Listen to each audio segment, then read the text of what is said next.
All right, I'm going to quickly talk about White Lotus Season 2. This season invites us to a Sicilian paradise, only to show us how quickly beauty can rot into betrayal and killing. While this season begins with a dead body, the real tragedies are very emotional, the kind that would carry long after the trip ends. I'm going to do the similar things that I did to season 3, which is I'm going to break down characters or character groups, I should say. The first one is Tanya.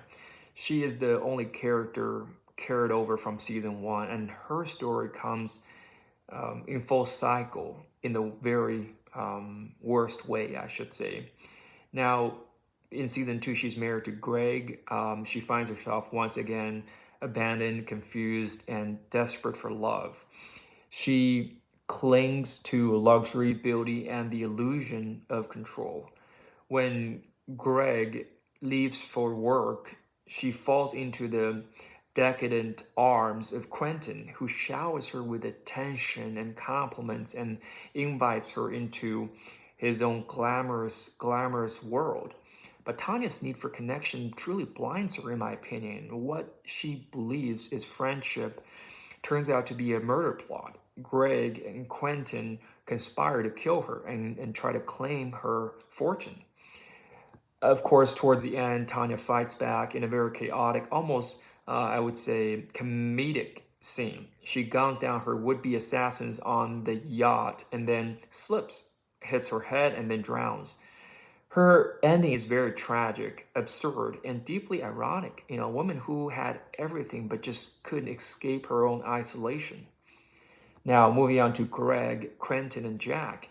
I think they're the parasites, in my opinion. Greg's coldness and constant secret phone calls sort of foreshadow everything, right? She is in financial trouble, and Tanya's fortune is his way out. Quentin plays a long con. He seduces Tanya with emotional validation and elite fantasy. And then his nephew, Jack, is no nephew at all. It's just a pawn in a transactional scheme of sex and power. Jack, in my opinion, though he's very troubled, he actually reveals the ugliest truth. Everyone around Tanya is pretending. They love her wealth, period, not herself. So together, Greg, Quentin, and Jack, they symbolize the predatory nature of performative relationships where love is just the currency and trust is truly a liability. Now, moving on to Tanya's assistant, Portia. I think in this show, I just don't like her at all. She is just a spectator, and she's very stuck, both professionally and emotionally. She begins a romance with Albie, the nice guy, but then quickly ditches him for the edgier, more exciting Jack. Only later she finds out that she's been used as a decoy to basically isolate Tanya. Her story is quite a warning, in my opinion. She wants something real, something very meaningful, but never commits to anything. How can you achieve anything if you don't commit to anything, right? She drifts, she's confused and indecisive until it's too late to help Tanya. Now, let's talk about the DeGrassos, Albie, Dominic, and Bert. 3 generations of men come to Sicily searching for their roots, but they reach a very different outcome. They each reflect the same flaws, just with different packaging. Bert, the grandpa, his he's very old school, romanticizing the past and dismissing the boundaries. He doesn't have a boundary. Dominic, the dad, very successful in his career. He tries to change and reform after cheating, destroyed his marriage, but still, he wants, the old way, still enables sex work and exploitation. And their grandson and son, Albie, the nice guy who falls for Lucia, thinking, his empathy will fix her. And a lot of folks, they just don't like him. He's just not a very nice character, right? But Lucia actually, has her own game to play. Albie convinces his father to give Lucia 50 euros, thinking, he's actually rescuing her, but then she vanishes. And with the money. I think the question the director is trying to ask is, can men really change, or do they just rebrand their selfishness with new vocabulary or new image? Now, speaking of Lucia and Mia, her friend, I think they're really just the hustlers who win, right? They arrive with no privilege, no money, no access, but at the end of the season, they've outplayed everybody. Lucia charms Albie and cons her way into 50,000 euros with a fake debt history. And Mia seduces that piano, the guy who plays piano for a singing gig, then drugs him by accident, and then uses Valentina's, the hotel manager's vulnerability to secure a permanent role at the piano bar, right? They play the system without shame and succeed. Actually, kudos to them, right? They're very ambitious. Their ambition is very transactional, but very honest, right? They don't pretend to be saints. So in a season that's just full of illusion, they're the only ones, in my opinion, who never lie to themselves. Now, Valentina, the hotel manager, right? I think she just hides behind her professionalism, but she is crumbling inside. She's closeted.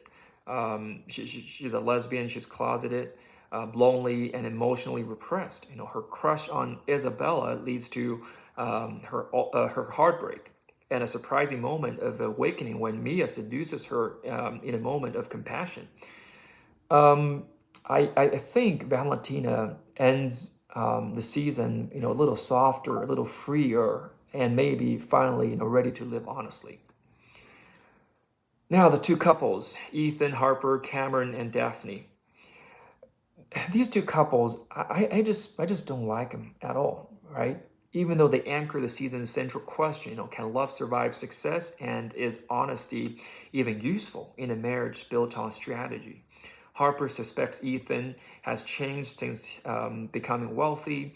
Cameron and Daphne appear picture perfect, but cracks form very quickly.